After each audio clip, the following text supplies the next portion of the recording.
Waqad qala Allah Ta'ala fil kitabil karim ba'da a'udzubillahi minasyaitonir rajim. Bismillahirrahmanirrahim.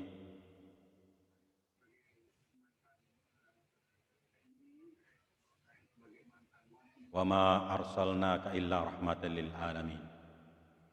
Salawat dan salam senantiasa kita haturkan kepada junjungan kita Nabi besar Muhammad sallallahu alaihi wasallam beserta seluruh keluarga dan sahabat beliau, dan mudah-mudahan kita semua yang hadir secara offline maupun online menjadi pengikut setia dari baginda Rasulullah sallallahu alaihi wasallam hingga akhir zaman. Alhamdulillah, hadirin yang dirahmati Allah Subhanahu wa taala, pada malam hari ini kita bisa melanjutkan Gema Ramadan yang dilaksanakan oleh Majelis Nasional Kahmi. Ini merupakan putaran yang kelima dengan tema puasa, keadaban individu dan sosial. Dan insya Allah selaku narasumber kita atau penceramah kita pada malam hari ini adalah Profesor Dr. Az-Zumardi Azra, ya, Rektor Universitas Islam Nasional Jakarta. Saat ini beliau adalah guru besar di Universitas Islam Negeri Jakarta. Islam Nasional ngaco kan. Ini siapa ini? Si Manulang. Universitas Islam Negeri Jakarta. Baik. Hadir di tengah-tengah kita Bang Dr. Insinyur Akbar Tanjung selaku penasehat Majelis Nasional Kahmi, juga Sekretaris Jenderal Majelis Nasional Kahmi.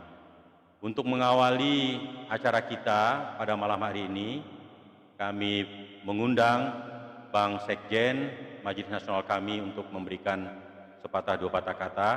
Kepada beliau dipersilakan.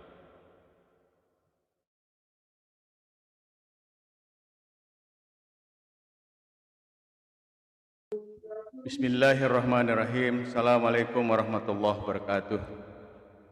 Alhamdulillah wa syukurillah, la hawla wa la quwata illa billah. Allahumma shalli ala Muhammad la nabiyya ba'dah. Bang Akbar yang kami muliakan, Pak Prof. Azumardi Azra yang kami banggakan, para senior, ada Bang Nazarudin Nasution, ada beberapa kawan-kawan dari MD MUI, ada beberapa senior yang hadir juga offline di MN kami, para ketua bidang, para pengurus, singkatnya hadirin hadirat yang berbahagia. Kita bersyukur pada Allah, alhamdulillah seluruh rangkaian acara kegiatan Ramadan Majelis Nasional kami berjalan dengan lancar. Atas nama Presidium dan Koordinator Presidium, kami mengucapkan terima kasih atas partisipasi kawan-kawan semua. Malam ini ada dua rangkaian kita, kegiatan Ramadan, dan kita kaitkan dengan sholat gaib untuk para syuhada yang meninggal, yang gugur dalam mengawal wilayah KRI, ya, ini gugur di KRI Nanggala 402. Semoga arwah para syuhada itu diterima di sisi Allah. Melalui kegiatan ini, terus terang kita berharap solidaritas, semangat, kesadaran akan tanggung jawab organisatoris semakin kita tingkatkan, karena dalam beberapa minggu ke depan sampai sesudah Lebaran nanti kegiatan konsolidasi semakin meningkat, pelantikan, musyawarah dan sebagainya, sampai dalam perjalanan persiapan Munas yang akan datang. Semoga energi Ramadan ini menyertai kita selalu dalam melaksanakan tugas dan tanggung jawab kita, dan semoga ibadah Ramadan kita semua diterima oleh Allah Subhanahu wa taala. Saya kira demikian, singkat saja karena kita ingin porsi waktu banyak. Kita dengar uraian, pandangan, ulasan dan ceramah dari kanda kita Prof. Azumardi Azra. Terima kasih. Wassalamualaikum warahmatullahi wabarakatuh. Waalaikumsalam warahmatullahi wabarakatuh. Kita lanjutkan dengan sepatah dua patah kata dari senior kita, Bang Akbar Tanjung. Kepada beliau dipersilakan.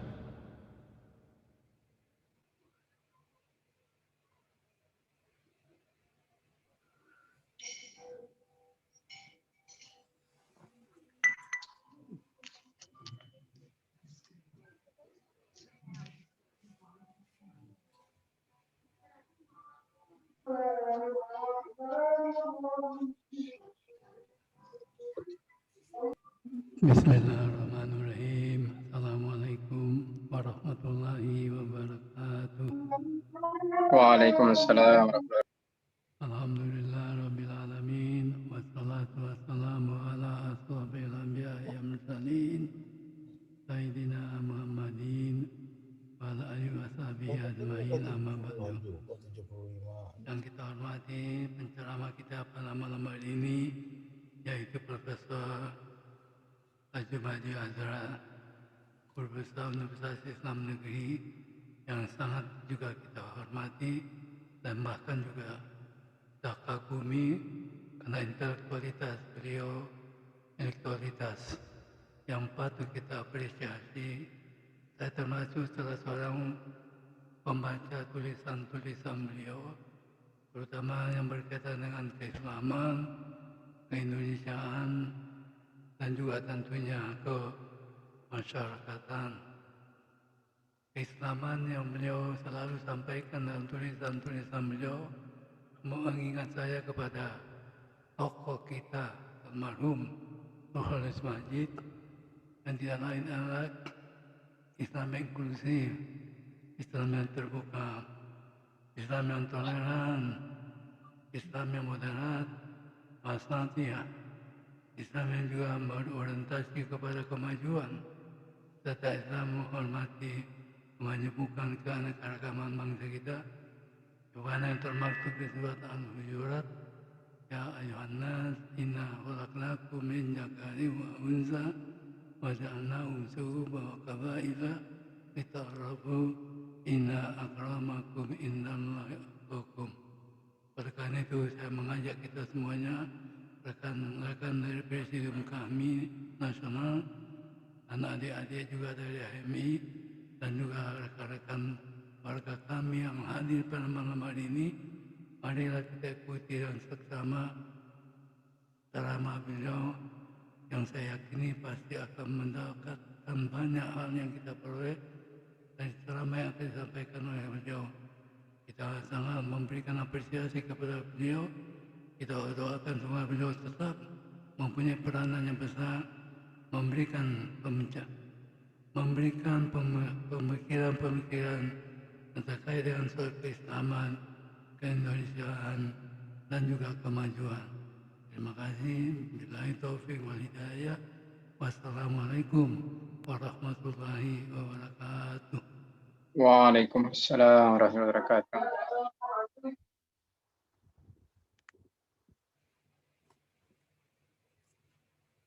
Terima kasih Bang Akbar. Selanjutnya kita masuk ke acara pada penceramah kita malam ini, Profesor Azumardi Azra. Ya, sebagaimana kita ketahui di bulan Ramadan ini, kita perlu menampilkan keadaban individu maupun keadaban sosial yang lebih daripada bulan-bulan selanjutnya. Karena untuk menampilkan keadaban individu dan sosial ini perlu energi iman yang besar. Dan apabila masing-masing individu telah menampilkan keadaban individu dan sosial, tentu saja akan tercipta masyarakat yang rahmatan lil alamin. Selanjutnya kami persilakan kepada Prof untuk menyampaikan tausiah malam ini di meeting room. Sudah hadir 25 orang, dan di kami alhamdulillah sudah hadir juga sekitar 30 orang. Silakan kepada Prof. Baik, terima kasih. Bismillahirrahmanirrahim. Assalamualaikum warahmatullahi wabarakatuh. Waalaikumsalam warahmatullahi wabarakatuh.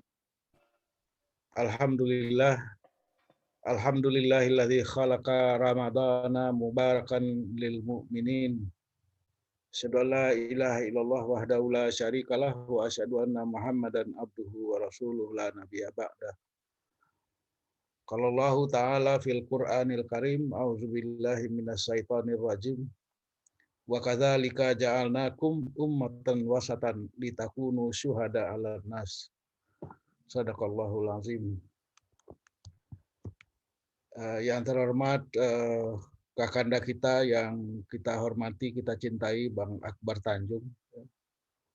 dan abang-abang yang lain. Tadi ada Bang Nazarudin Nasution. Saya nggak melihat yang lain-lain juga, tapi ada pengurus Majelis Nasional KAHMI yang juga tentu saja kita sama-sama hormati, dan para hadirin hadirat. Saya nggak tahu hadirat Ibu Kohati ada nggak ini yang hadir ya. Pertama, marilah kita banyak-banyak bersyukur kehadirat Allah SWT, karena pertama-tama kita berada dalam keadaan sehat walafiat.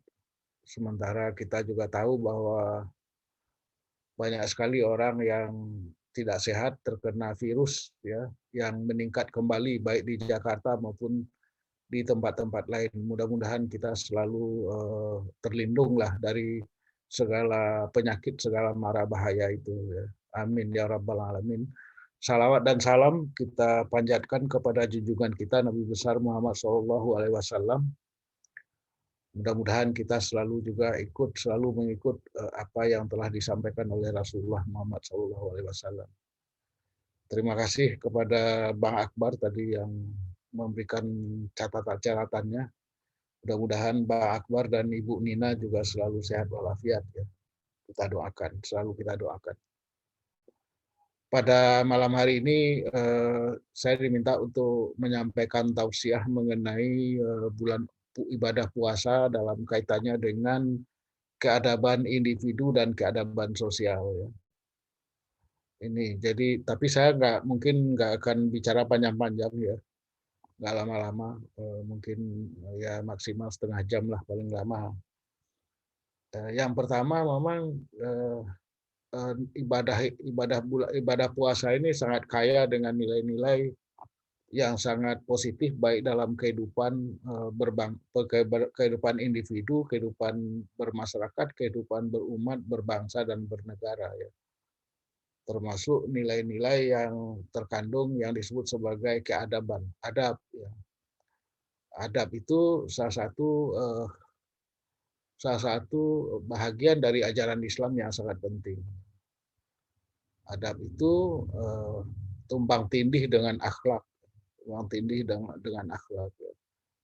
Adab itu mengatur hubungan antar manusia, hubungan dengan adab terhadap guru, adab terhadap tetangga kita, adab terhadap saudara-saudara kita, karib kerabat kita. Jadi adab itu sangat penting. Adab. Jadi karena di dalam adab itu kalau kita lihat kata yang terkait dengan adab itu adalah takdib. Takdib itu yaitu pendidikan. Jadi terkandung di dalamnya itu pendidikan, makna pendidikan. Tentu juga yang terkait dengan istilah pendidikan itu selain takdib adalah tarbiyah. Tarbiyah, tapi yang lebih lazim kita pakai di Indonesia adalah tarbiyah ya, tarbiyah. Tarbiyah itu lebih berarti pengasuhan, kepengasuhan. Kalau takdib lebih luas lagi ya, takdib itu membuat beradab orang, anak-anak dengan belajar, dengan diberikan ilmu menjadi lebih beradab ya.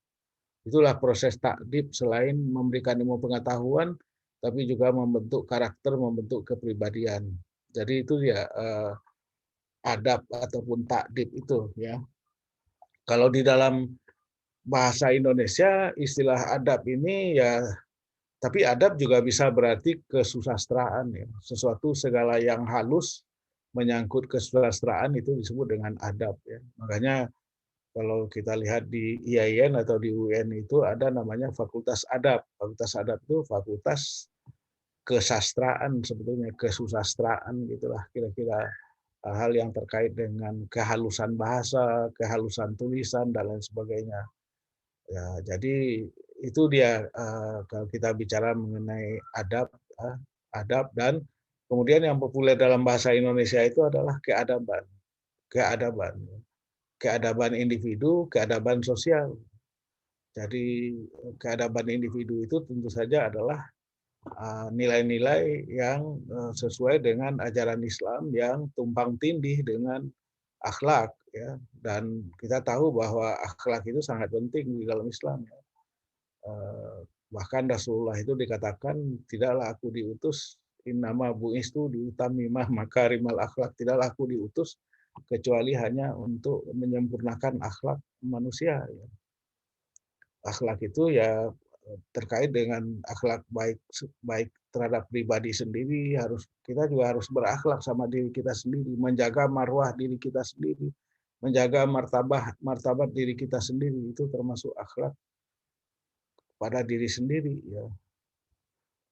Menjaga diri dengan sebaik-baiknya itu termasuk akhlak. Jadi diri kita itu adalah amanah dari Allah Subhanahu wa taala. Jadi amanah itu harus dijaga. Nah, menjaga itu adalah dengan berakhlak pada diri sendiri. Tentu saja juga ada akhlak pada orang lain yang ada di luar diri kita sendiri, kepada keluarga kita, kepada tetangga kita yang lebih luas, kepada umat kita, kepada bangsa kita. Jadi bahkan akhlak itu tidak hanya mencakup hanya manusia, tapi juga harus ada akhlak terhadap makhluk-makhluk Allah yang lain. Apakah makhluk itu hewan atau hayawanat atau tumbuh-tumbuhan, nabatat, atau jamadat. Jamadat itu benda-benda padat, benda-benda padat atau benda-benda yang cair seperti air, seperti tanah, itu termasuk dalam pengertian jamadat itu. Tetap harus ada berakhlak. Jadi Islam itu mengajarkan sebetulnya kehidupan yang komprehensif, adab yang komprehensif ya. Adab baik adab pada diri sendiri maupun adab pada lingkungan yang lebih luas. Nah, yang tadi saya sebut sebagai akhlak yang tumpang tindih dengan adab ya. Satu adab itu juga bisa diartikan sebagai, kalau bahasa Inggrisnya itu manner. Manner itu tata cara yang pantas, yang patut ya diperbuat, dilakukan oleh orang, baik dalam kaitannya dengan dirinya sendiri maupun dengan lingkungan yang lebih luas. Nah, sebetulnya kita lihat di Indonesia ini sering menjadi percakapan ya, bahwa sejak masa reformasi khususnya kita mengalami kemerosotan keadaban publik ya, yang dalam bahasa Inggris sering dikatakan sebagai public civility, ya, keadaban publik kita. Kita kalau di jalan raya suka menerobos ke sana ke sini, ya kan, membuang sampah ke sana ke sini, tidak mematuhi ketentuan ya, dan kemudian tidak menghargai orang lain, misalnya ketika berada di jalan raya, serobot sana, serobot sini misalnya. Itulah bahagian dari kemerosotan keadaban publik kita. Mungkin keadaban individu kita sih mungkin baik-baik saja ya kan, baik-baik saja. Tapi kemudian ketika berubah menjadi keadaban publik, maka kemudian kita gagal di dalam menerapkan keadaban publik itu ya. Sehingga kemudian kalau sering kita lihat masyarakat kita khususnya di jalan raya adalah masyarakat yang kelihatannya kacau, nggak beraturan gitu ya. Orang nggak menghormati misalnya adab berlalu lintas misalnya. Atau juga bahkan dalam konteks yang lebih luas, orang tidak lagi menghormati adab bermedia sosial misalnya, sehingga kemudian media sosial itu menjadi ajang untuk caci maki, menghasut, memfitnah, menyebarkan kebohongan gitu. Itu yang terjadi ya. Jadi kelihatan di ranah publik itu keadabannya menjadi hilang, walaupun padahal ya sebetulnya keadaban publik itu sangat penting, public civility itu sangat penting dalam rangka terutama dalam kaitannya dengan membangun demokrasi yang sehat. Jadi kalau orang berbicara mengenai demokrasi, selalu demokrasi itu memerlukan prasyarat tertentu. Di antara prasyarat tertentu itu adalah yaitu adanya civic culture. Civic culture itu budaya kewargaan, yang kemudian dari budaya kewargaan itulah maka muncul yang disebut dengan civility, public civility, yaitu keadaban publik itu. Nah, civic culture itu saya kira banyak lembaga, banyak lembaga dan banyak lokus yang mengembangkan, membentuk, menanamkan public civility itu, menanamkan civic culture itu ditanamkan, terutama melalui organisasi ya. Jadi organisasi seperti HMI itu sangat penting di dalam menumbuhkan civic culture, ya. Menumbuhkan bagaimana cara beradab berbeda pendapat satu sama lain, ya. Berbeda pendapat seharusnya jangan misalnya disertai dengan membanting-banting kursi misalnya, atau misalnya main pukul-pukulan misalnya kan, atau main gembok-gembok gedung misalnya. Seharusnya jangan begitu, ya. Atau misalnya public civility itu juga mengajarkan supaya kalau kita berbeda pendapat, ya kemudian perbedaan pendapat itu diselesaikan dengan baik, dengan cara yang damai, dengan cara yang rukun. Tidak misalnya hanya karena berbeda pendapat kemudian bikin lagi organisasi itu sendiri menjadi splinter, menjadi sempalan gitu. Nah, itu sebetulnya tidak sesuai dengan keadaban publik, ya, karena kemudian keadaban publik itu menjadi kacau balau kalau setiap orang yang berbeda pendapat kemudian menjadi splinter, menjadi apa itu menjadi kelompok sempalan, ya, dari masyarakat, dari organisasi dan lain sebagainya. Itu menimbulkan kekacauan-kekacauan di dalam kehidupan publik secara keseluruhan, ya. Nah, oleh karena itulah saya kira tantangan kita pada bulan Ramadan ini itu adalah mewujudkan, mengaktualisasikan keadaban yang sudah kita bangun secara individu dalam diri kita masing-masing. Keadaban itu apa? Ya termasuklah dalam keadaban itu adab dalam menjalankan ibadah puasa, misalnya menjaga diri dari perbuatan-perbuatan yang kemudian bisa membatalkan ibadah puasa itu sendiri, ya. Kemudian termasuk juga misalnya dalam keadaban puasa itu tidak mengumbar kemarahan, tidak mengumbar kata-kata yang tidak perlu, ya. Nah, itu misalnya itu termasuk ke dalam keadaban individual, ya, keadaban individual dalam bulan puasa itu. Termasuk juga di dalam keadaban individual itu adalah menumbuhkan rasa cinta, rasa kasih sayang kepada mereka yang mengalami nasib yang kurang beruntung dalam kehidupannya, kurang beruntung menjadi orang-orang yang duafa, fakir, miskin, ya kan, terlantar dan seterusnya itu. Dan kita tahulah setelah lebih dari setahun, ya, 14 bulan kita dilanda oleh COVID-19 ini, semakin banyak orang yang menderita, semakin banyak orang yang miskin. Jumlah orang miskin semakin banyak, jumlah orang yang menganggur juga semakin banyak, ya. Inilah makanya kemudian di dalam ibadah puasa itu kita perlu menumbuhkan adab kita, ya, keadaban individual kita kepada orang-orang yang kurang beruntung ini dibandingkan dengan kita, ya. Karena banyak sekali kawan-kawan kita ini yang kemudian kehilangan atau penghasilannya itu berkurang secara sangat signifikan. Dan kita tidak tahu sampai kapan ini akan berlangsung seperti itu. Jadi dalam konteks itulah maka kemudian keadaban individual ini harus kita terjemahkan pada menjadi keadaban publik, itu keadaban publik tadi itu. Kemampuan di dalam memelihara adab, ya, adab berpuasa, adab pada diri sendiri, kemudian diterjemahkan ke dalam kehidupan sehari-hari menjadi keadaban publik, ya. Nah, dalam kehidupan kita, ya, sering sekali terjadi bahwa keadaban individual itu tidak terlalu berbekas pada kehidupan keadaban publik sebagaimana tadi yang saya kemukakan itu. Kita oleh karena itulah maka kemudian kalau kita berbicara mengenai kehidupan publik, ya, public life, kehidupan publik, maka kemudian kita ini kalah dibandingkan dengan orang-orang non-muslim.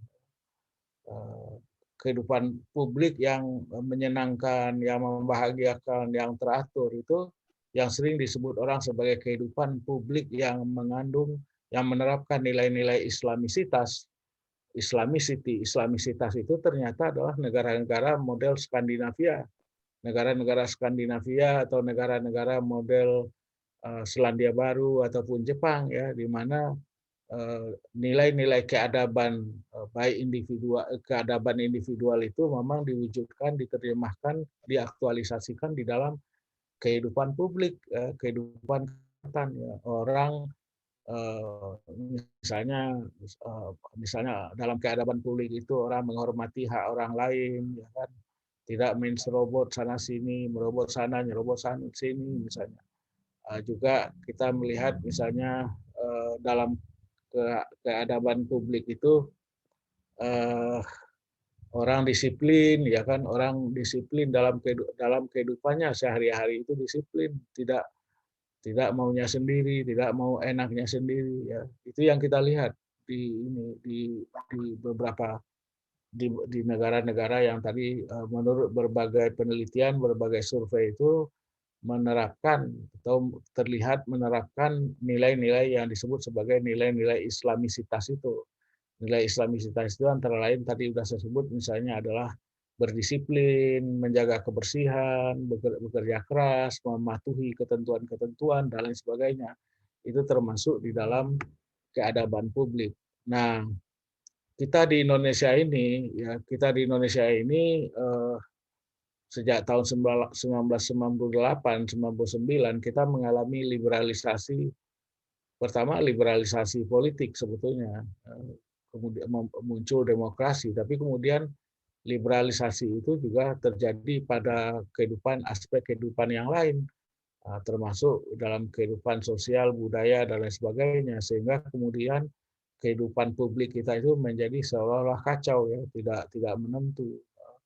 Itu yang terjadi. Jadi sampai sekarang sebetulnya kita belum terkonsolidasi sepenuhnya, ya, dalam keadaban publik kita.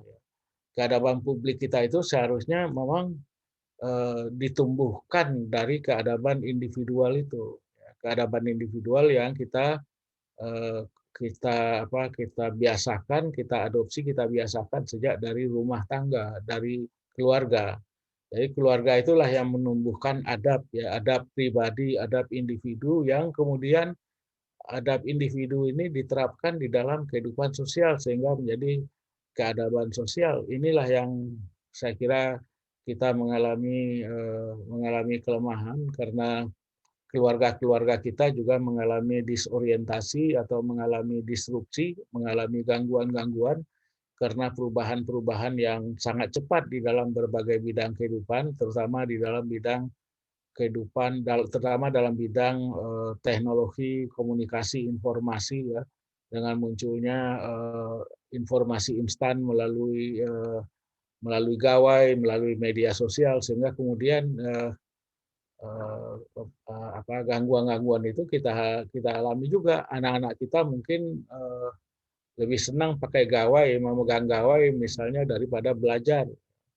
Jadi selama setahun ini anak-anak kita itu mungkin lebih banyak menghabiskan waktu memegang gawai untuk hal-hal yang sebetulnya tidak terlalu bermanfaat untuk pendidikan, mungkin untuk game atau mungkin untuk yang lain-lain itu yang dipakai. Nah, ini yang kita hadapi sehingga dilihat dari sudut itu kita sebetulnya mengalami kemunduran di dalam bidang pendidikan, ada setback di dalam pendidikan kita yang saya tidak tahu apakah kita bisa memulihkannya ketika PTM, pelajaran tatap muka sudah dibuka lagi, sudah dilangsungkan kembali, apakah kemudian kita bisa merevitalisasi ataupun membangun kembali, meningkatkan kembali, mengejar ketinggalan pendidikan kita selama mungkin ya bisa 1,5 tahun, bisa 2 tahun ini yang kita alami selama COVID-19 ini. Jadi ibu-ibu dan bapak-bapak dan bapak-bapak kami, mungkin juga ada ibu-ibu, jadi tantangan kita ke depan sebetulnya melalui ibadah puasa ini adalah membangun itu. Membangun keadaban publik. Ya, karena apa? Karena Indonesia itu adalah negara muslim terbesar. Jadi kalau kehidupan publiknya berantakan, ya kan, kacau balau, ya, maka kemudian itu mencerminkan bahwa kita orang Islam belum bisa mengaktualisasikan keadaban itu. Walaupun sebetulnya bukan tidak bisa, ya.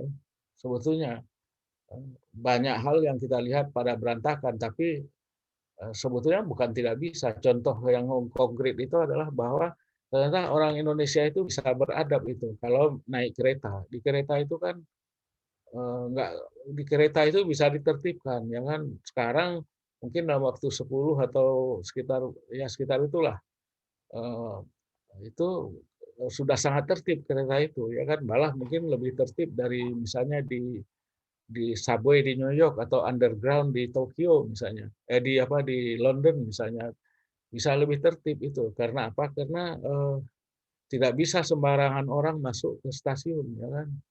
Stasiunnya juga bersih, orang nggak boleh merokok, nggak boleh apa di atas, apalagi di atas kereta. Jadi dari sudut itu yang saya masih ingat tahun-tahun sebelumnya kereta api kita itu adalah kereta api yang paling berantakan, nggak ada keteraturan, nggak ada adab sama sekali. Orang merokok, orang makan, orang minum, semua pedagang juga masuk gitu ya kan.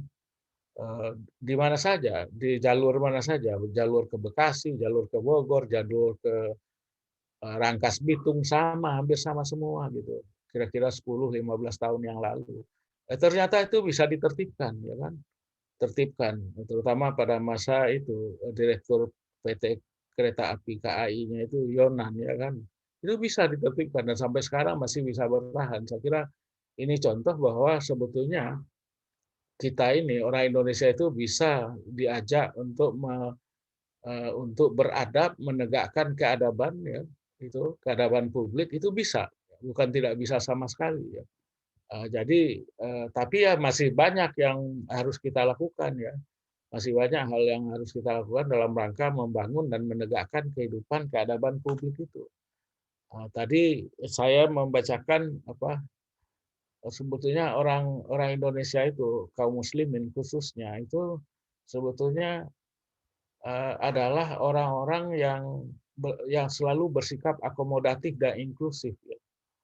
Itulah yang disebut dengan umatan wasatan dalam ayat yang tadi saya bacakan, wa kadzalika ja'alnakum ummatan wasatan, yaitu bahwa kaum muslimin itu diciptakan untuk menjadi umat yang umat tengahan, ya, umatan wasatan, umat tengahan, ya.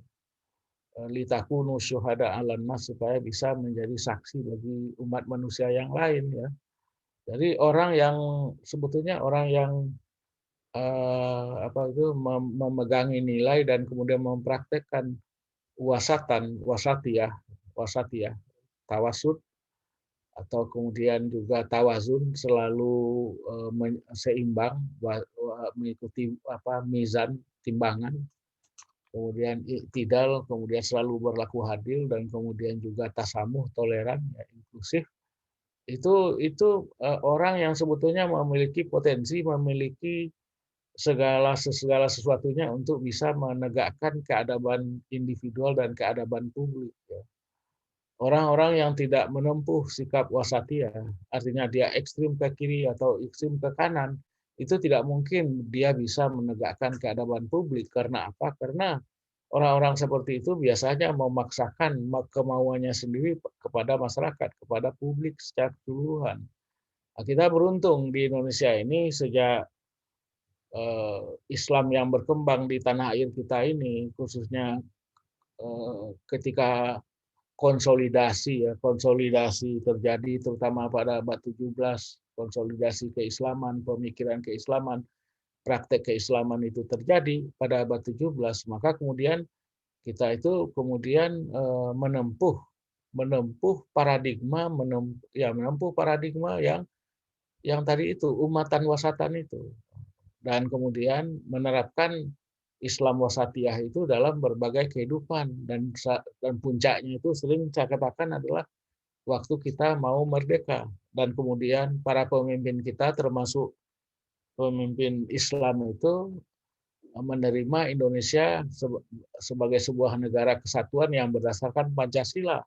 Wah, itu kan sikap yang sangat wasatiyah itu, yang sangat inklusif, sangat tasamuh, dan juga sangat tawazun, mempertimbangkan berbagai kepentingan. Sampai sekarang pun masih banyak orang-orang di luar Indonesia, di Eropa atau Amerika, yang terheran-heran dia, kok Indonesia dengan penduduk muslimnya ya mayoritas absolut 87% lebih, punya negara tidak berdasarkan Islam, atau tidak Islam itu menjadi agama resmi, ya. Bandingkan misalnya Inggris itu sampai sekarang pun juga masih negara berdasarkan Anglikan, ya, prinsip Anglikan, ya, gereja Anglikan, di mana Ratu Elizabeth itu adalah pemimpin gereja Anglikan dan sekaligus juga kepala negara dan sekaligus gereja. Dan begitu juga banyak negara-negara Skandinavia itu juga adalah negara yang berdasarkan Kristen Protestan ya, Lutheran atau Baptis ya, itu yang ada. Nah, Indonesia enggak. Meskipun mayoritas hampir 90%, 87%, ya tapi adalah negara berasaskan Pancasila. Jadi oleh karena berdasarkan Pancasila dan oleh karena itulah maka bisa dibangun itu kehidupan publik yang sehat di Indonesia sebetulnya, kehidupan publik yang sehat, yang relatif rukun ya, dibandingkan misalnya dengan banyak daerah, banyak negara yang penduduknya juga mayoritas Muslim, seperti yang kita lihat di Timur Tengah, yang kita lihat di Asia Selatan, Afghanistan, Pakistan dan seterusnya itu. Nah, inilah yang patut kita syukuri, ya, kita syukuri dan kita jaga. Saya kira HMI dan beserta KAHMI memiliki peran yang sangat penting di dalam membangun keadaban publik itu dalam cita keislaman, cita integrasi keislaman, keindonesiaan dan kemodernan. Itu cita keislaman, kemodernan dan cita keislaman, keindonesiaan dan kemodernan ya. Jadi keislaman, keindonesiaan dan kemodernan dan bagi di HMI dan kebetulan juga di KAHMI antara keislaman dan keindonesiaan itu tidak ada yang perlu dipertentangkan, ya. Tidak ada yang dipertentangkan. Keduanya adalah pertama berada dalam posisi yang berbeda, walaupun nilai-nilainya ada yang kompatibel satu sama lain, tapi posisinya berbeda-beda. Ya, jadi jangan misalnya soal bendera merah putih atau nyanyi Indonesia Raya ditempatkan sejajar misalnya dengan keimanan, dengan tauhid misalnya. Itu dua hal yang berbeda yang nggak perlu dipertentangkan karena posisinya berbeda dan seterusnya itu. Jadi oleh karena itulah saya kira kalau kita memegang prinsip itu keislaman, keindonesiaan dan kemodernan, maka kemudian kita bisa lebih optimis lah bahwa Indonesia ini pada waktunya nanti akan bisa mencapai kemajuan tidak kalah bersaing dengan negara-negara lain seperti sering diproyeksikan ya atau sudah diproyeksikan oleh lembaga-lembaga kredibel semacam World Economic Forum di Davos atau PricewaterhouseCoopers itu yang menyebut Indonesia 2045 nanti menjadi negara keempat atau kelima terbesar ekonominya di dunia. Itu bukan tidak mungkin ya, tidak mungkin. Tetapi ya syaratnya itu saya kira kita harus mengaktualisasikan keadaban individu kita itu ke dalam keadaban sosial, keadaban kebangsaan, keadaban kenegaraan. Jadi apa yang kita peroleh, keadaban pribadi kita yang kita peroleh melalui pelaksanaan ibadah-ibadah di dalam Islam, apakah sholat, apakah puasa, mengeluarkan zakat, naik haji, itu semua memperkuat keadaban individual kita, walaupun di dalamnya juga tentu saja juga ada keadaban publik, keadaban sosial itu sudah ada dalamnya. Cuma memang harus kita tegaskan, harus kita aktualisasikan dalam bentuk yang lebih konkret sehingga kemudian nilai-nilai keadaban publik yang berdasarkan atau berpijak ataupun bersumber dari ajaran Islam itu kemudian bisa membentuk kehidupan kita yang juga memancarkan kehidupan publik yang penuh dengan nilai-nilai Islamisitas tadi itu ya. Kehidupan yang disiplin, kehidupan yang tertib, kehidupan yang saling menghargai, yang harmoni, yang damai, yang semuanya bersumber dari nilai-nilai ajaran Islam yang kemudian kita aktualisasikan menjadi nilai-nilai Islamisitas. Saya kira demikian, abang-abang semua, kawan-kawan semua, dan adik-adik semua, tausiah pada malam hari ini mungkin terlalu panjang untuk disebut sebagai kultum, kuliah 7 menit ya. Juga mungkin lebih dari kuliah 30 menit. Jadi mudah-mudahan bisa mendorong kita untuk lebih bergiat lagi dalam rangka mengaktualisasikan keadaban publik kita, keadaban individu menjadi keadaban sosial dan keadaban publik. Demikian, terima kasih. Mohon maaf kalau ada yang kurang pas ya. Mohon maaf, mudah-mudahan kita selalu tetap dikarunia oleh Allah Subhanahu wa taala kesehatan, keimanan dan keislaman yang teguh dan kuat. Amin. Amin. Assalamualaikum warahmatullahi wabarakatuh. Waalaikumsalam warahmatullahi wabarakatuh. Terima kasih Prof. Azumadi Azra. Mudah-mudahan masih ada waktu untuk kita berbincang-bincang dan tanya jawab. Ya, alhamdulillah tadi beliau sudah menyampaikan bahwa HMI dan KAHMI seharusnya menjadi pionir untuk terbentuknya keadaban publik. Dan bagaimana bahwa Indonesia ini adalah negeri yang berpenduduk mayoritas Muslim. Pada 2045 nanti antara keislaman dan kemodernan itu menjadi dua sisi dari satu keping mata uang. Jadi kalau Indonesia maju, Indonesia modern, maka umat Islamnya pun mempunyai andil besar di situ untuk membentuk Indonesia yang modern dan maju tersebut. Di ruang Zoom sudah hadir 47 orang dan juga offline akan menyampaikan pendapat atau pertanyaan. Silakan dibuka mic-nya. Siapa yang akan memberikan tanggapan atas tausiah yang disampaikan oleh Prof tadi? Saya persilakan. Ya, saya Nasrullah. Silakan Bang Nasrullah, langsung saja. Assalamualaikum warahmatullahi wabarakatuh. Waalaikumsalam warahmatullahi wabarakatuh. Alhamdulillah, terima kasih. Mungkin tadi ada beberapa hal menarik karena dari Prof atau Kanda kita Azmardi, dulu saya pernah juga waktu ikut salah saya entah berjumpa sama beliau. Saya kebetulan Nasrullah, saya dosen di Syakuala Banda Aceh. Oh, jauh ya. Jauh Banda Aceh nih, di Banda Aceh. Dan karena menarik kemarin ada kaitan, saya coba mengkait ini dengan ada sahabat saya kemarin Rektor IPB menyampaikan. Saya tadi menariknya berbasis, sekarang kan kita harus ciptakan, ini tanya pendapat Prof, Kanda saya yang saya banggakan. Kita hari ini kan harus menyiapkan. Kita lihat bahwa sekarang kondisi di kampus hari ini sama seperti hari ini di Banda Aceh lah. Kami di kampung Syah karena perkembangan itu kemarin ada offline, sekarang jadi Zoom kembali. Zoom. Dan di mana-mana. Kebetulan saya di ITB punya link, dulu saya S2 di ITB, saya tanya di Malaysia gitu juga, di kampus saya di Sain Malaysia. Yang menariknya adalah, apa yang menariknya?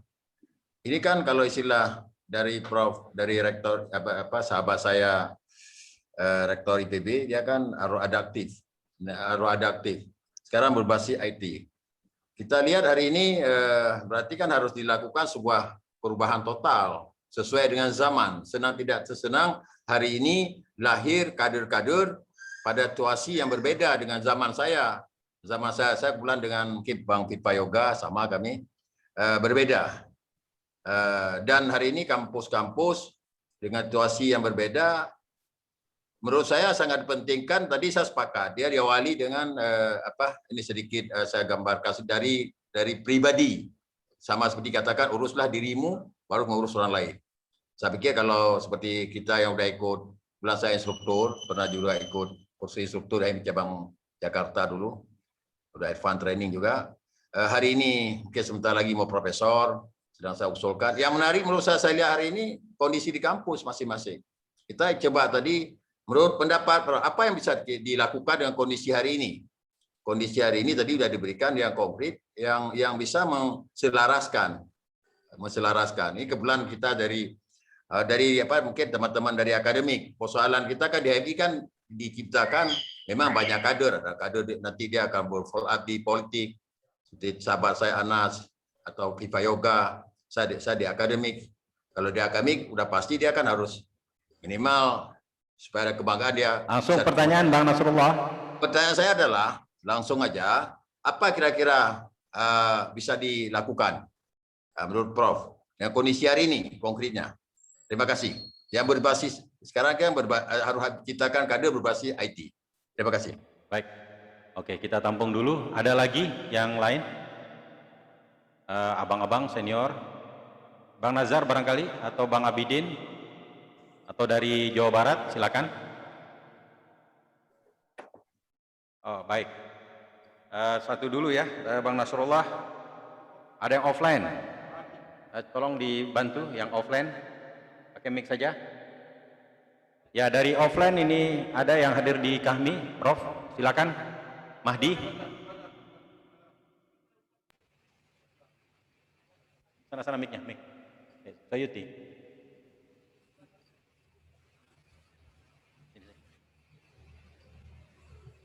Langsung. Bismillahirrahmanirrahim. Assalamualaikum warahmatullahi wabarakatuh. Saya Mahdi, wartawan kami.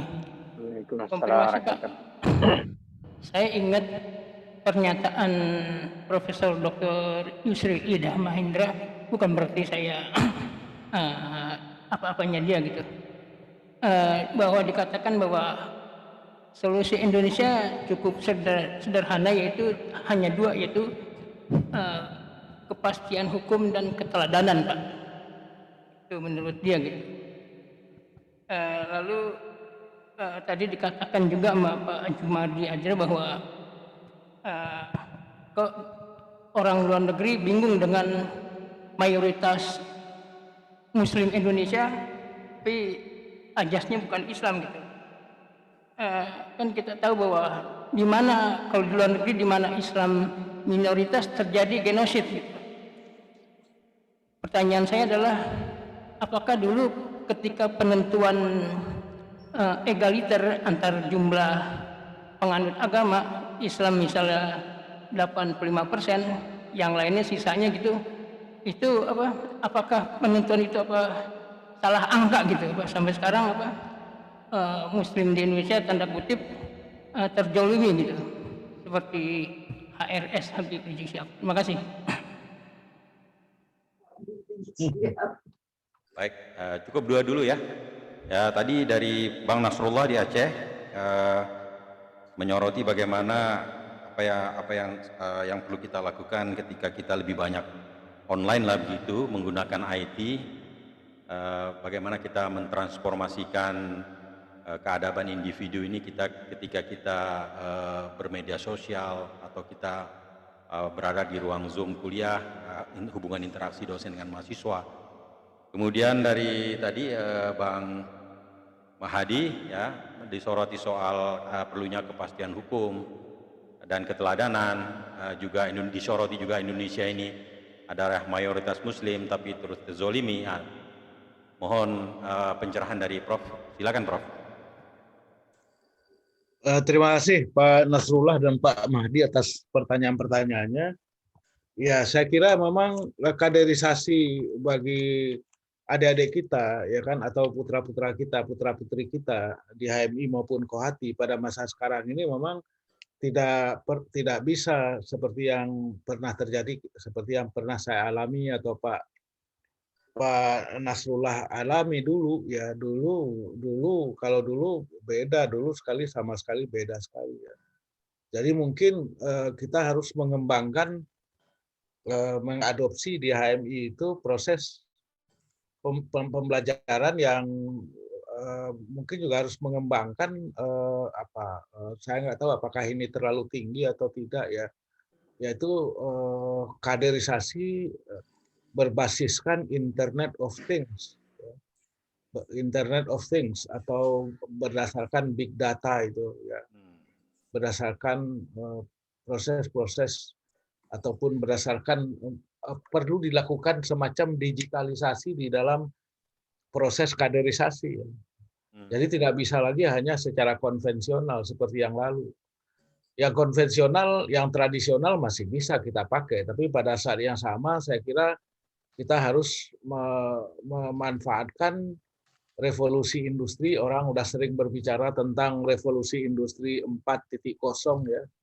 4.0 yang kemudian memunculkan berbagai gejala-gejala kehidupan sosial yang baru, sosial ekonomi, ya, sosial budaya dan ekonomi yang baru, dan bahkan mungkin gejala-gejala kehidupan keagamaan atau fenomena keagamaan yang juga mungkin tidak pernah kita lihat di masa lalu, itu mulai muncul sekarang ini. Nah, jadi saya kira ini yang harus diantisipasi, harus difikirkan. Saya kira di dalam proses kaderisasi itu termasuk juga yang paling akhir itu adalah bahwa revolusi industri 4.0 itu melahirkan, mendorong munculnya masyarakat 5.0, ya kan? 5.0 itu yaitu masyarakat yang berbasiskan pada revolusi industri 4.0 itu, tetapi kemudian menempatkan peranan manusia itu sebagai salah satu pusatnya. Nah, kalau di dalam HMI tidak cukup hanya dengan manusia sebagai titik pusatnya, tapi juga adalah titik pusatnya itu adalah teosentrik. Jadi tidak cukup hanya dengan antroposentrik seperti yang dibayangkan di dalam masyarakat 5.0 itu atau 5.0 itu, tetapi juga harus berorientasi, harus bersentral kepada Tuhan, kepada Allah Subhanahu wa taala, ya. Karena apa? Karena kita tidak bisa memisahkan kehidupan kita dari kehidupan ketuhanan, kehidupan keberimanan seperti itu. Nah, jadi ini yang saya bayangkan, ini yang harus dilakukan ke depan, ya. Nah, yang juga penting saya kira adalah bahwa dalam mungkin 4 tahun terakhir ini peluang bagi HMI itu untuk kembali ke kampus itu juga meningkat besar, ya. Saya ingat Pak Nasrullah 4 tahun yang lalu, mungkin 4 Ramadan yang lalu, saya diskusi dan mengusulkan kepada Kemenristek waktu itu Pak Nasir supaya kelompok Cipayung, ya, HMI, kemudian GMNI, PMI, PMKRI, kemudian setelah itu ditambah menjadi Cipayung Plus, itu diizinkan kembali masuk kampus secara resmi, Pak. Karena dulu di zaman Daud Yusuf itu kan dilarang, Pak. Kelompok organisasi ekstra yang kemudian kita kenal sebagai kelompok Cipayung, khususnya HMI sebagai yang paling besar, itu kan nggak boleh ke kampus. Akibatnya kampus kita itu dikuasai oleh kelompok-kelompok yang sering menyebut ya macam-macam lah namanya. Ada yang namanya LDK, ada yang Tarbiyah, macam-macam, Pak. Kalau yang namanya HMI ya diusir sama pimpinan kampus, biasanya begitu.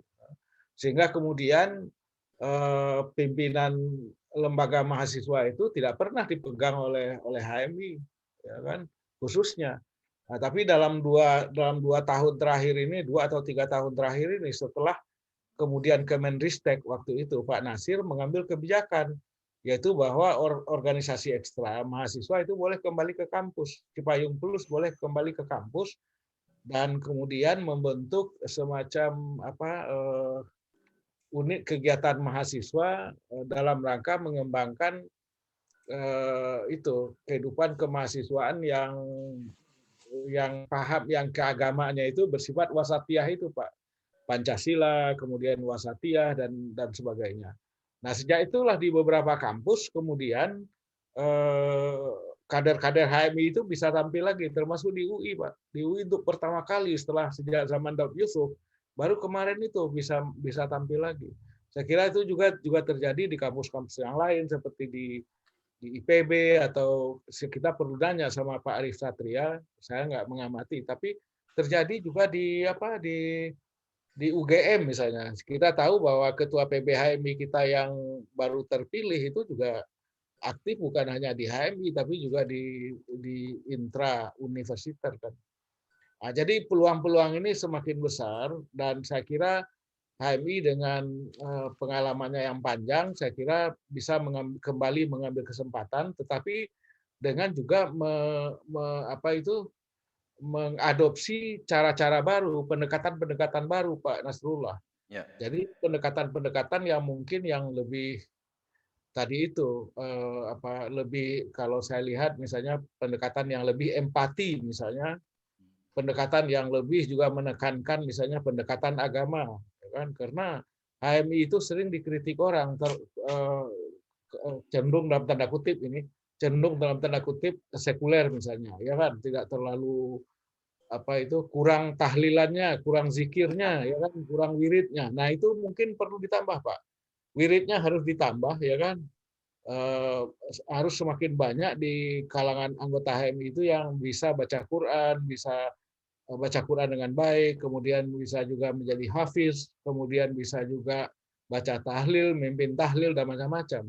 Nah, yang begitu-begitu yang diperlukan dalam masa sekarang ini juga diperlukan selain tadi yang saya sebut sebagai Internet of Things. Internet of Things itu penting, tapi pada saat yang sama orang juga coba aja, saya nggak tahu di Syiah Kuala itu mungkin ada juga kebijakan rektornya itu yang hafiz bisa masuk tanpa tes misalnya, saya nggak tahu, tapi di beberapa universitas kan Ada, Prof. terjadi kayak begitu, Pak. Jadi ini contoh dari itu, kita memerlukan pendekatan baru ya. Kemudian Pak Mahdi ya, pertanyaannya ini berat nih ya. Tapi biasa dari wartawan ini, Prof. Ya memang penegakan hukum sangat penting. Saya setuju itu dengan pernyataan Bang Yusril itu. Perlu keteladanan. Kita ini kurangnya itu kurang dalam hukum itu tidak kita tegakkan dengan benar ya. Sering dikatakan tumpul ke atas tajam ke bawah, tidak adil misalnya kan. Pilih kasih, tebang-tebang, pilih-pilih tebu atau apa istilahnya itu. Dan kemudian juga keteladanan jadi kurang. Keteladanan para pemimpin kita itu kurang. Jadi ini yang harus kita genjot melalui itu tadi, peningkatan islamisitas para pemimpin kita, termasuk kadar-kadar HMI, termasuk juga apa itu yang sudah menjadi kahmi, yang duduk di dalam berbagai lembaga pemerintahan atau di berbagai K&L, kementerian dan lembaga, atau yang juga bergerak di swasta. Ini yang kita perlukan, keteladanan, keteguhan ya, keteguhan hati dalam menghadapi godaan-godaan yang macam-macam ya. Godaan-godaan macam-macam itu bisa pelanggaran hukum, bisa ini, bisa itu ya. Itu jadi keteladanan ini kita harus perkuat. Yang kedua mengenai kalau umat Islam itu minoritas maka kemudian terjadi genosida, saya kira itu tidak sepenuhnya juga benar ya kan. Itu tergantung dari negaranya ya. Mungkin kalau negaranya kacau kayak misalnya Burma, Myanmar ya mungkin ya kan, atau mungkin Thailand ya itu, atau Filipina gitu. Tapi kalau misalnya negaranya tertib teratur model Singapura, maka meskipun kaum muslimin di situ cuma 15%, tapi ekonominya juga cukup baik, pendidikannya juga baik, anak-anak madrasah Singapura itu bisa masuk ke perguruan tinggi yang top di Singapura seperti NUS atau NTU bisa masuk ya kan, madrasah-madrasah yang dikelola oleh siapa namanya, oleh MUIS, Majelis Ugama Singapura. Nah, jadi itu contohnya ya, kalau negaranya tertib maka kemudian perlindungan hukum itu bisa dijalankan. Tapi kalau negaranya kacau ya boleh jadi ya, atau negaranya tidak bisa menegakkan keadilan politik, keadilan ekonomi, misalnya seperti Thailand ya. Tapi Thailand kan kekacauan itu bukan hanya terjadi terhadap orang Islam, tapi juga terhadap suku-suku lain yang ada di situ. Saya kira Bang Nazar menulis disertasi mengenai ini nih, mengenai kaum muslim minoritas, soal-soal HAM di Asia Tenggara ya. Apalagi kalau misalnya di negara-negara Eropa Amerika, sebetulnya tidak ada genosida terhadap orang Islam. Memang ada pada masa Donald Trump misalnya, itu diskriminasi meningkat ya, Islamofobia juga meningkat. Tetapi saya kira tidak terlalu pas kalau kita bilang telah terjadi genosida ya terhadap orang-orang Islam. Dan saya kira kalau di wilayah Amerika itu orang-orang Islam itu justru menduduki posisi-posisi yang semakin penting ya, semakin penting. Kita lihat saja kalau di dalam masa pemerintahan Biden ini cukup banyak orang-orang Islam yang dia rekrut untuk mengisi berbagai pos yang ada di sekitar dia, di sekitar kulit putih, gedung putih ya. Kemudian umat Islam terzalimi di Indonesia. Saya kira ini juga kesimpulan yang ngebiahuyah ya, yang generalisasi, sweeping generalization, yang menurut saya harus kita hindari. Ya. Jadi jangan misalnya kasus Rizik Syihab atau kasus siapa sajalah, mungkin Munarman misalnya tadi yang ditangkap oleh Densus, itu sebagai representasi dari umat Islam secara keseluruhan. Jadi kalau mereka ini ditangkap oleh polisi kemudian diadili, itu jangan dikatakan bahwa ini adalah bukti bahwa pertanda Islam di Indonesia itu terzalimi. Saya kira enggak juga lah ya. Saya mungkin apalagi Bang Akbar, Bang Nazar itu hidup sejak zaman-zaman yang susah ya. Susah pada masa Bung Karno. Saya juga mengalami masa Bung Karno ya. Tahun 65, umur 10 tahun, susah makanan, susah telur, pokoknya makanannya itu bulgur ya kan. Kemudian ketika kemudian masa Orde Baru ya kan, perkembangan ekonomi, perkembangan pendidikan terjadi peningkatan macam-macam, maka kita melihat bahwa dinamika umat Islam itu dalam hal-hal tertentu tidak pernah dibayangkan oleh umat Islam sendiri, termasuk saya. Saya misalnya ketika datang ke IAIN Ciputat ya tahun 76, kampus IAIN Ciputat itu orang bilang seperti pabrik kaos gitu ya. Dan jam 12-an setelah zuhur kampus itu seperti kuburan katanya, nggak ada orang lagi gitu. Nah sekarang coba lihat ya kan, kampus perguruan tinggi ya kan negeri kita bagus-bagus. Kampus swasta juga bagus-bagus, seperti kalau kita lihat misalnya Universitas Muhammadiyah di mana-mana, Universitas UII misalnya di Jogja dan seterusnya itu bagus-bagus. Jadi kita sudah sebetulnya banyak menumbangkan mitos-mitos ya kan. Mitos-mitos itu misalnya kalau dulu ya zaman-zaman 70-an ya mungkin ya waktu abang-abang kita ini masih sangat aktif gitu. Itu kalau ada sekolah yang bagus, maka yang selalu disebut itu ya sekolah yang bagus itu bukan punya orang Islam, itu punya orang Katolik atau Protestan, ya kan? Apakah namanya Tarakanita atau semacamnya lah itu, yang seperti itulah. Nah, kalau sekarang kan enggak, ya kan? Banyak sekali sekolah-sekolah Islam, sekolah-sekolah negeri yang bagus-bagus, ya kan? Dan bahkan banyak sekolah-sekolah Kristen dan Katolik itu harus tutup karena kekurangan murid, ya. Murid-muridnya kurang. Ya. Jadi banyak keluarga kelas menengah Muslim itu mengirim anaknya ke pesantren, ya kan? Ke madrasah aliyah di pesantren, atau ke pesantren model Gontor dan macam-macam itu kemana-mana gitu. Jadi terpaksa tutup itu. Saya kalau saya pernah datang ke seminari di Manggarai sana di Flores itu mengeluh seperti itu. Pak, banyak sekolah-sekolah kita tutup. Banyak tutup. Jadi oleh karena itu, makanya tadi saya bilang, kita harus banyak bersyukur. La in syakartum la azidannakum. Banyak bersyukur. Tapi bersyukur itu tidak berarti kita sudah puas. Enggak. Masih banyak agenda yang harus kita jalankan. Misalnya meningkatkan kualitas mutu kita, ya kan. Masih mutu kita ini kita harus, ya sekarang sih udah bagus lah. Misalnya ada daftar universitas Islam terbaik di dunia, itu kan Skimago itu keluar. Itu yang pertama itu Universitas Muhammadiyah Malang itu nomor 1. Nomor 2-nya Kairo, Universitas Kairo. Universitas Kairo itu kan sejak zaman dulu, udah lama itu. Universitas tua sekali itu nomor 2.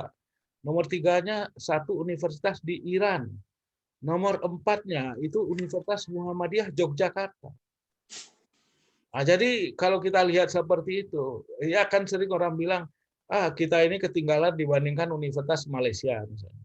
Universitas Islam Antarbangsa Malaysia itu dikalahkan sama Universitas Muhammadiyah. Jangan bayangkan itu. Jadi oleh karena itu kita jangan memandang Indonesia, Islam Indonesia itu dengan kacamata yang gelap, ya kan? Kacamata yang gelap itu yang melihat bahwa umat Islam Indonesia itu terzalimi. Ya memang ada hal-hal yang negatif, ada, tapi jangan kemudian bilang umat Islam Indonesia itu terzalimi, itu saya kira berlebihan lah gitu ya. Kalau terzalimi maka kemudian nggak mungkin itu kiai menjadi wakil presidennya, atau sebelumnya itu bukan kiai ya, tapi ketua umum DMI yang menjadi wakil presidennya. Jadi kita itu saya kira sepatutnya melihatnya secara lebih fair, secara lebih berimbang gitu, supaya kita jangan kemudian merasa terus-menerus menjadi orang kecut ya, melihat kecut atau kecut lah atau melihat umat Islam ini nasibnya di Indonesia ini nasibnya payah lah gitu ya. Padahal dalam kenyataannya tidak seperti itu ya. Ada hal-hal yang positif, ada hal yang maju yang tidak pernah kita bayangkan ya kan. Itu bayangkan aja itu kalau saya itu seperti tadi saya contohkan 76 saya masuk IAIN, IAIN-nya kayak begitu. Kalau sekarang Anda datang ke sini ya kan ke kampus IAIN UIN Ciputat ini, saya kira Bang Nazar tahu itu bagaimana gedung-gedungnya, bagaimana fakultasnya, sampai kedokteran dan segala macam. Nggak malulah kita sebagai sebuah perguruan tinggi negeri Islam, sebagai perguruan tinggi Islam. Nggak malulah pokoknya, kita boleh bersaing dengan siapa saja. Gitu. Nah, jadi hal-hal seperti inilah yang perlu kita tanamkan juga supaya hati kita itu lebih lapang. Dengan lapang itu maka kemudian kita bisa memberikan harapan yang lebih besar untuk masa depan yang lebih baik. Tugas kita belum selesai, pasti itu. Pasti. Nah, tapi jangan kecut dulu gitu. Nah, ini yang paling penting. Saya kira demikian jawaban saya. Makasih. Terima kasih, Prof. Ya, tadi beliau menekankan bahwa untuk perkaderan HMI ke depan perlu Internet of Thinking ya. Kaderisasi perlu menggunakan artificial intelligence, big data, kalau perlu smart blockchain gitu. Tapi juga sekali-sekali orang HMI ini perlu bertemu juga, Prof. Kalau main digital terus nanti empati, simpati, tolerannya hilang gitu. Jadi kalau bertemu sekali-sekali itu bisa ada pendekatan dari hati ke hati.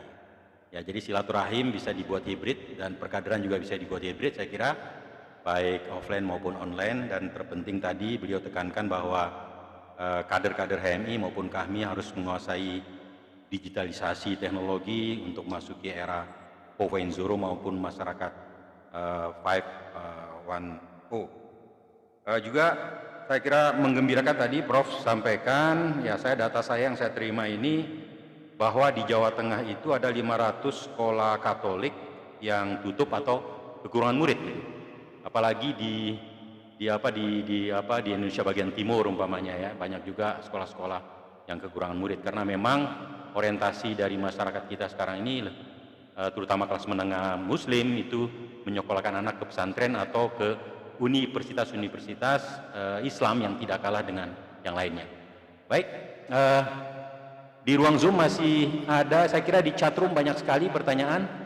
Daripada saya baca, silakan saja saya undang Saudara Heri. Saudara Heri kalau masih tampil, Heri Prasetyo yang berada di perbatasan Entikong. Silakan dinyalakan mic-nya, Saudara Heri.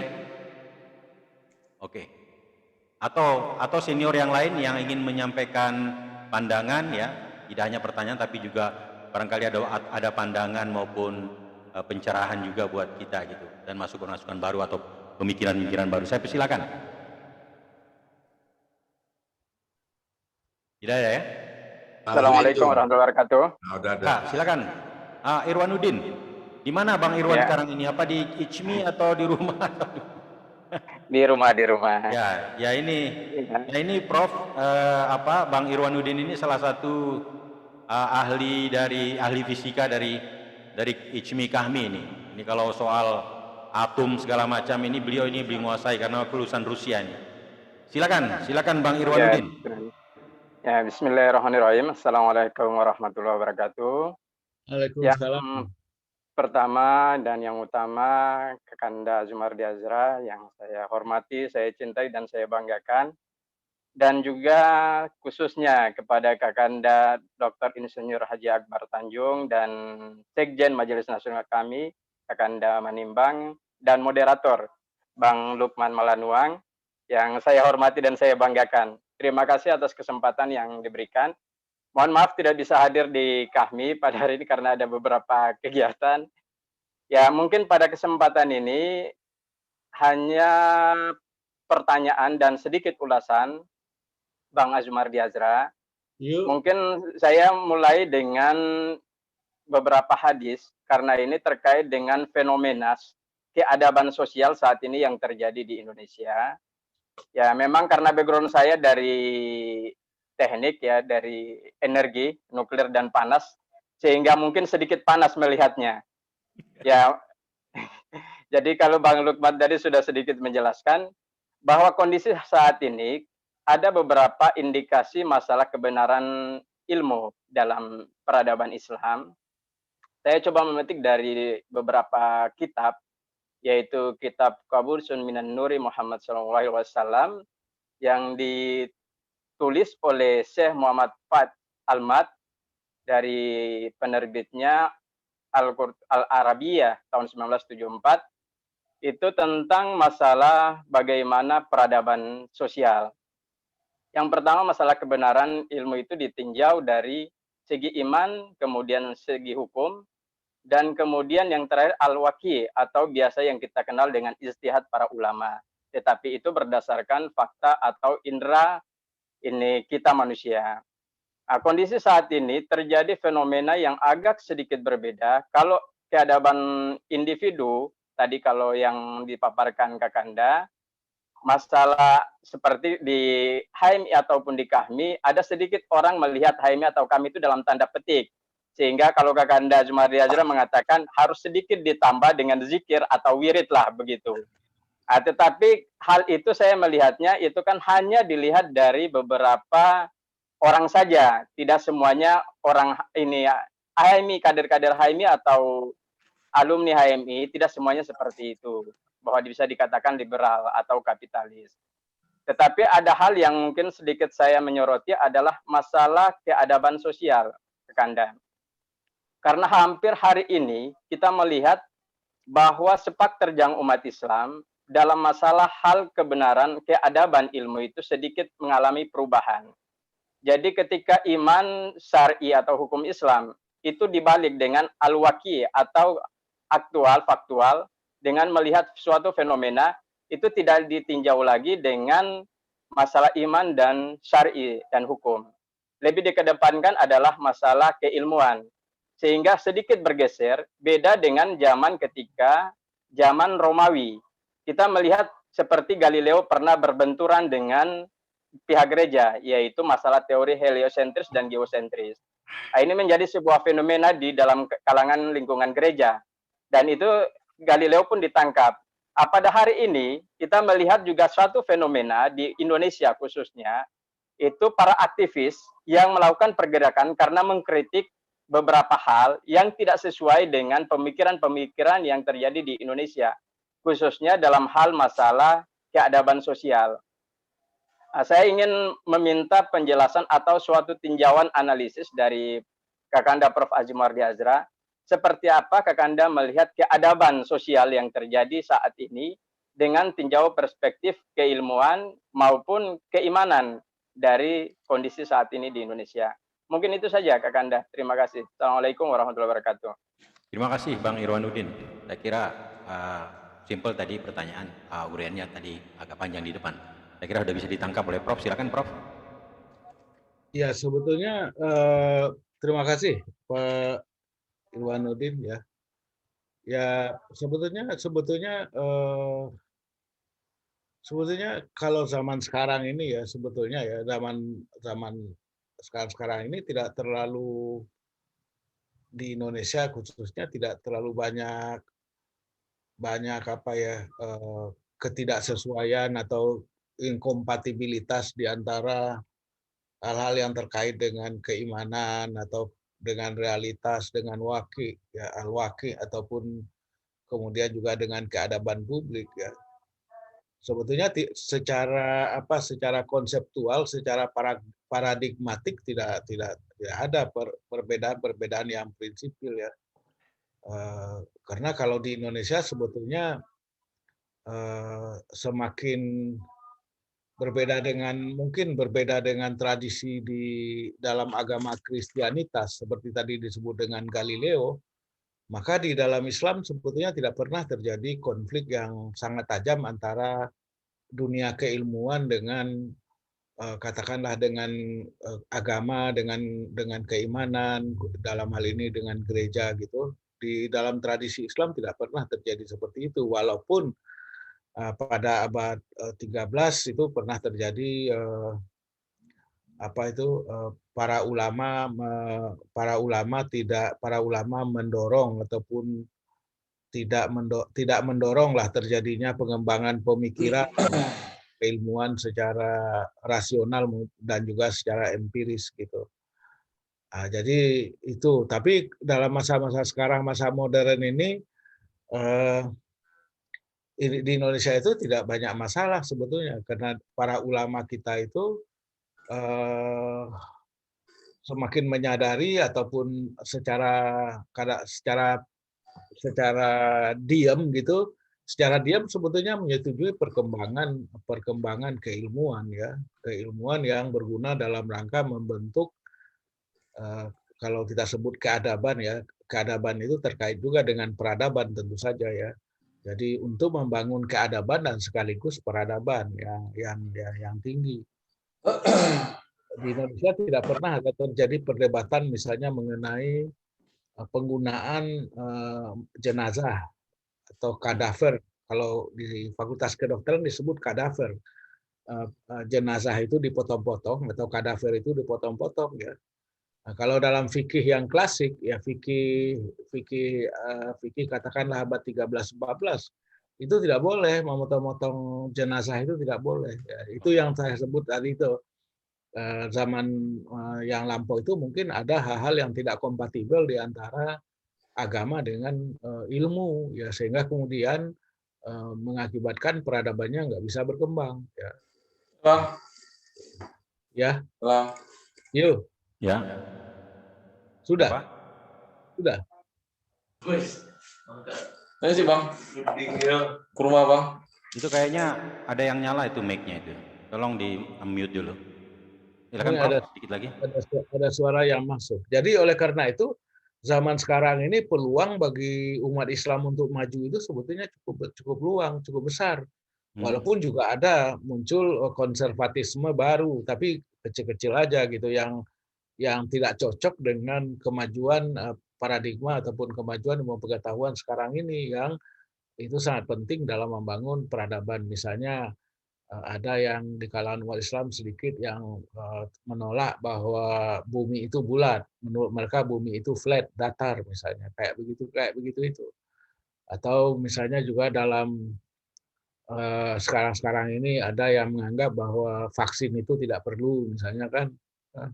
Walaupun ini tidak unik di kalangan umat Islam, tapi juga di kalangan agama lain juga ada yang menolak vaksin seperti gereja-gereja fundamentalis Protestan di Amerika juga pada menolak vaksinasi gitu. Tapi itu gejala yang seperti itu ada, walaupun sebetulnya tidak perlu terlalu dikhawatirkan. Karena apa? Karena seperti yang tadi saya katakan, mayoritas umat Islam itu mendorong peningkatan keadaban pribadi, keadaban individual ya, dalam rangka mewujudkan keadaban publik secara keseluruhan yang pada gilirannya itu akan membantu, akan mendukung terwujudnya peradaban Islam yang tidak hanya peradaban Islam itu yang mengkombinasikan di antara pendekatan yang bersifat antroposentrik dengan yang bersifat teosentrik itu. Jadi ada keseimbangan sehingga kemudian bisa menciptakan peradaban, membangun peradaban yang lebih berkelanjutan gitu. Jadi yang sustainable ya, peradaban yang sustainable itu yang diharapkan.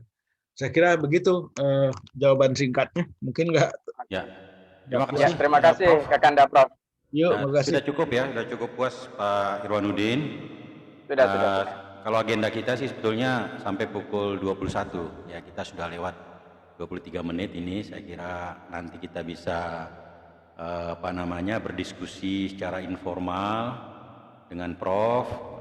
Saya kira kalau ada pertanyaan-pertanyaan bisa melalui Majelis Nasional kami, nanti kita akan teruskan ke Prof. Kebetulan saat ini di Majelis Nasional kami ini sudah membentuk yang namanya Lembaga Digital Majelis Nasional kami. Jadi kita sengaja Prof merekrut teman-teman kita atau adik-adik kita yang memang ahli di bidangnya, baik itu YouTube, Twitter, Instagram, dan sebagainya, media sosial yang lain ya.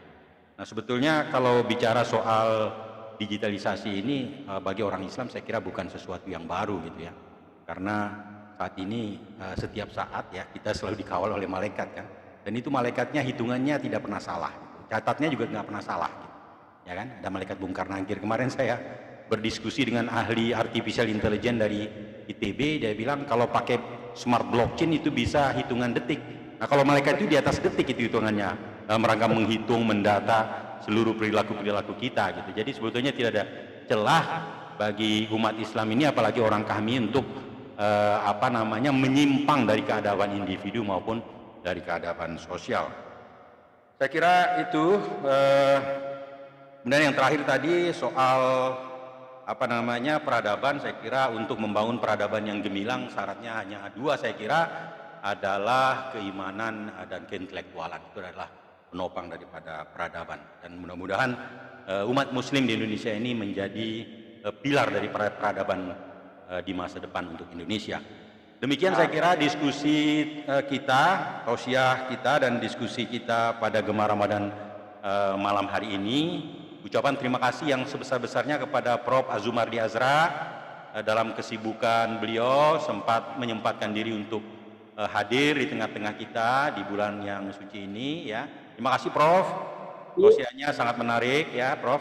Ya juga senior-senior yang hadir secara virtual maupun offline di kami sampai saat ini. Bang Akbar masih menyimak dengan baik ini. Silakan di-shoot ya. Terima kasih Bang Akbar Tanjung tetap mengawal adik-adik ini. Saya kira sedikit senior kita seperti Bang Akbar yang ikut bersama-sama kita melaksanakan sholat taraweh di kami dan ikut tausiah sampai selesai ini Prof. Terima kasih Prof. Mudah-mudahan ada waktu tidak lama lagi ya. Sholat Akbar. Jadi acaranya tadi ya, pertama buka puasa bersama, kemudian dilanjutkan dengan pemberian santunan kepada anak yatim ya. Dilanjutkan dengan sholat isya berjamaah, sholat taraweh berjamaah, dan juga sholat gaib untuk perwira-perwira kita, pahlawan kita yang telah gugur di Nanggala 402 ya. Mudah-mudahan semua persoalan ini bisa terselesaikan dengan baik ya. Masalah-masalah yang terkait dengan Nanggala ini ya, karena banyak juga desas-desus yang kita terima, pokok yang kita terima ya. Karena ada informasi itu di roket segala macam diturbodi oleh yang lain. Baik, terima kasih atas kehadiran dari senior-senior semua. Saya akhiri, billahi taufiq wal hidayah. Assalamualaikum warahmatullahi wabarakatuh. Waalaikumsalam warahmatullahi wabarakatuh. Terima kasih Bang Lukman. Terima kasih. Boleh. Salam tuh Pak Akbar. Salam ya. Azumardi Azra. Videonya dinyalakan videonya. Terima kasih Prof. Edi. Yuk, terima kasih sama-sama. Terima kasih. Azwin ada bicara Pak. Bang Nazar apa masih ada ya? Mana Pak Azwin? Kita sudah tutup ini. Siap. Oke. Kalpil siap Azwin. Siap, Bang. Siap. Nah ini. Majelis Daerah Muko-Muko. Ya. Ini Bang Pak Tarir. Salam. Bang Bang Akbar Akbar masih hadir di tengah-tengah kita. Sehat selalu, berkat selalu Bang Akbar. Alhamdulillah. Salam hormat. Beliau tetap Bang semangat Akbar. mendampingi adik-adik kami ini. Semoga bisa mewarisi semangatnya Bang Akbar. Amin. Akbar ya. Semangat. Silakan hormat, Bang Akbar ada yang ingin disampaikan? Ya, ini Jangan live dulu. Ada sedikit yang disampaikan oleh Bang Akbar kepada kita semua. Silakan Bang. Ini Bang Akbar mantap nih. Assalamualaikum warahmatullahi wabarakatuh. Waalaikumsalam. Waalaikumsalam warahmatullahi wabarakatuh. Karena malam hari ini kita bicara yang sangat kita hormati dan juga memiliki kualifikasi sebagai seorang profesor. Suaranya tuh. UIN. Kesempatan ini saya gunakan untuk menyampaikan kepada Prof. Azumardi Azra bahwa saya sebagai seorang yang datang lingkungan keluarga AMI, kami, dan kebetulan saya juga berasal dari satu daerah Tapanuli Tengah, di mana 2 tahun yang lalu Presiden kita Pak Jokowi menciptakan Jangan mod dulu, ada yang suara yang yang kita sebut sebagai titik nol Islam Nusantara, yaitu di daerah Barus, Tapanuli Tengah. Dan saya juga berasal dari wilayah Tapanuli Tengah, dan Barus dengan kampung saya di Sorkam itu perbatasan langsung. Dengan adanya penetapan Barus sebagai titik nol Islam Nusantara, saya sebagai putra yang berasal dari Tapanuli Tengah, khususnya daerah Barus, terdorong untuk mendirikan sekolah tinggi Islam. Ya. amin, amin, amin, Bang. Ya, ya. Dan beberapa tokoh UIN sudah saya ajak, Amin, amin. terutama yang berasal dari wilayah Barus seperti Tumanggor, Yunan Yusuf, dan beberapa tokoh yang lain. Dan saya juga mengharapkan kiranya Prof. Azumadi Azra juga bisa memberikan masukan-masukan Ya. tentang pendirian sekolah tinggi agama Islam Barus tersebut. Dan untuk pendirian sekolah tinggi tersebut sepenuhnya ada di bawah ide saya. Alhamdulillah. Dan kemudian bernaung di bawah satu yayasan, yayasan kami, Yayasan Maju Tapian Nauli. Maju. Maju Tapian Nauli itu adalah wilayah di sekitar Tapanuli Tengah, Sibolga, Barus, Sorkam, dan saya sudah menugaskan anak saya yang juga sekarang menjadi ketua umum Yayasan Maju Tapian Nauli, putri lagi anak saya itu namanya Fitri Krisnawati. Amin, amin. Dan telah saya tugaskan juga untuk mencari lahan di Barus. Dan saya tugaskan juga kebetulan mantu saya, suami dari ananda saya Fitri, juga bergerak di bidang kontraktor. Jadi dia pun sudah saya tugaskan untuk mendirikan bangunan fisik daripada sekolah tinggi Islam Nusantara Barus tersebut. Lahannya sudah kami dapat, dan kemudian biaya juga sudah kami siapkan. Amin. Dan juga sudah kontraktor juga kebetulan mantu saya sudah siap. Karena itu juga saya harapkan juga nanti Profesor Azumadi Azra juga bisa memberikan masukan-masukan sampai dengan pendirian sekolah tinggi Islam Nusantara Barus tersebut. Amin, amin. Barus itu adalah satu pelabuhan yang sangat terbuka. Sudah ribuan tahun. Kalau kita mengetahui bahwa Islam masuk Indonesia itu di Samudra Pasai tahun 1200, di Jawa 1400 sampai 1500, seperti yang kita kenal juga Wali Songo. Kemudian Samudra Pasai itu tahun 1200. Di Barus itu kuburan daripada pedagang-pedagang yang datang ke Barus dari Timur Tengah, dan sebagian besar juga pedagang itu adalah beragama Islam. Itu sudah ada kuburannya di Barus, 600 Masehi atau 700 Masehi. Ada kuburannya namanya Papan Tinggi, dan kemudian juga ada namanya Mahnigai. Di situ sudah ada kuburan-kuburan para wali yang datang ke Barus. Bahkan ada kuburan kira-kira 40 hari setelah meninggalnya junjungan Nabi besar Muhammad kita. Kalau saya nggak salah sekitar 600 Masehi. Jadi berarti dengan demikian memang wajar kalau misalnya Islam itu datang ke Nusantara itu ya ada pertama kali di Barus. Walaupun tidak dalam semangat dakwah, tapi dalam semangat dagang. Tetapi lama-lama komunitas dari para pedagang-pedagang itu juga bermukim di Barus, dan ada yang meninggal. Bahkan ada juga tentu turunan mereka itu yang kemudian menjadi warga Barus. Jadi karena itulah kami mendirikan sekolah tinggi agama Islam di Barus tersebut. Amin. Saya mohon doa restu dari saudara-saudara sekalian, rekan sekalian. Amin ya rabbal alamin. Dapat kami laksanakan. Mungkin dalam 1-2 tahun ini sudah kami dirikan sekolah tinggi tersebut.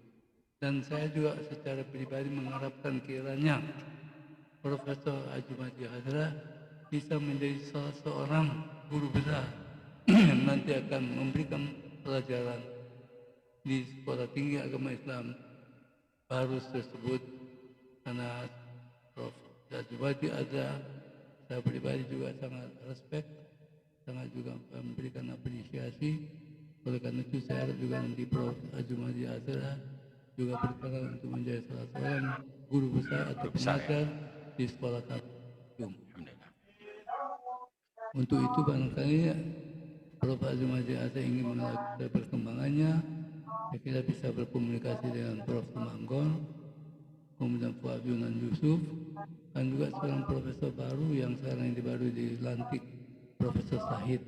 Itu juga salah seorang yang saya minta untuk ikut membantu pendirian Sekolah Tinggi Agama Islam baru tersebut. Ini tambahan informasi yang saya perlu sampaikan pada kesempatan kita pada malam hari ini. Mudah-mudahan tentu saja para guru besar yang ada di UIN itu kan banyak juga alumni kita.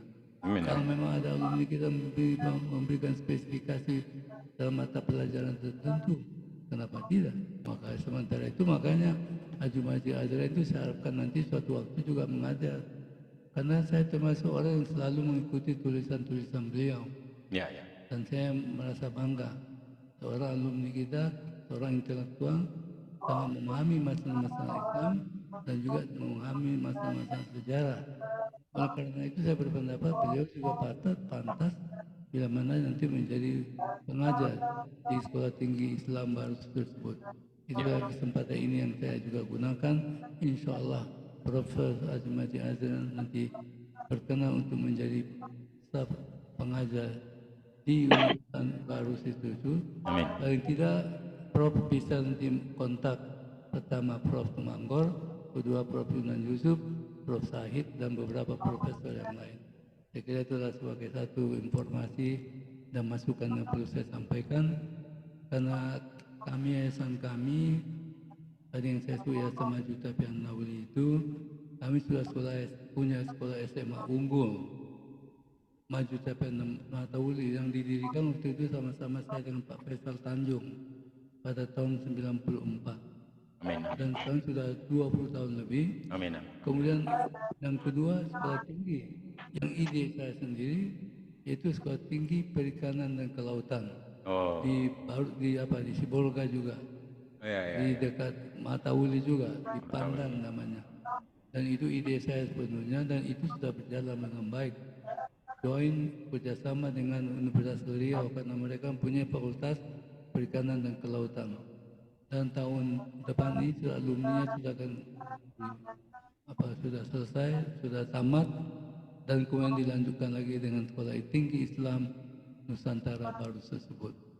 Itulah yang kami lakukan, yayasan kami, yang kebetulan berasal dari wilayah Tapanuli Tengah, Sumatera Utara, dan memang wilayah itu kebetulan pantainya juga pantai yang cukup panjang, berbatasan dengan Aceh, berbatasan dengan Tapanuli Selatan, dan juga termasuk penghasil ikan yang dikenal di wilayah di Tapanuli, terutama di Sibolga. Banyak lobster sana, Prof. Jadi itulah yang banyak lobster juga. Kembangkan.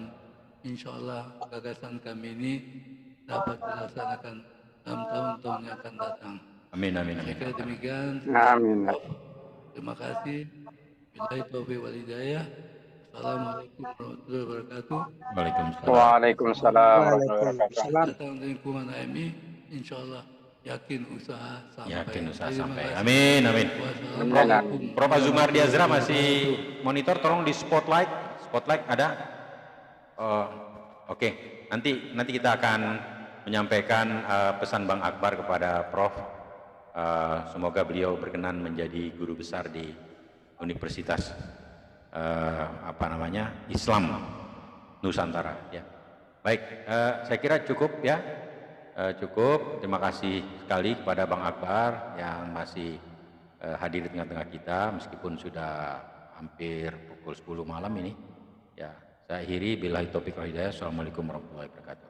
Waalaikumsalam. Waalaikumsalam. Makasih. Izin live ya para senior. Ya, saya live Bang ya. Irwan, terima kasih. Bang Nazar. Terima kasih.